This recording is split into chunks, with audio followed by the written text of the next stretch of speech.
മനസ്സിലുള്ള വിഷമം ഇഷ്ടവും വിശ്വാസമുള്ള ആരോടെങ്കിലും പറഞ്ഞാൽ തീരും. അതങ്ങനെയാ. എന്നെ വിശ്വസിക്കാമെന്ന് മഹിക്ക് തോന്നുന്നെങ്കിൽ മാത്രം പറഞ്ഞാൽ മതി. എനിക്ക് വിശ്വാസമുള്ളവർ അധികം പേരില്ല. അതിലാദ്യത്തെ ആളാണ് ലക്ഷ്മി. ഞാനിവിടെ ചെയ്യുന്നത് തെറ്റോ ശരിയോ എന്ന് പോലും എനിക്കറിയില്ല.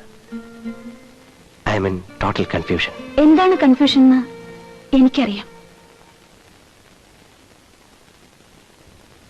ഇവനാ നമ്പർ 1. ഹേയ് ലക്ഷ്മി,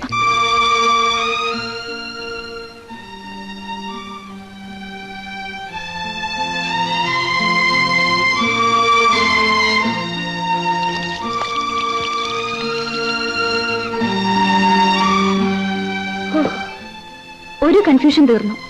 ഇനി ഈ ഫയൽ തുറക്കരുത്. എന്താ അടുത്ത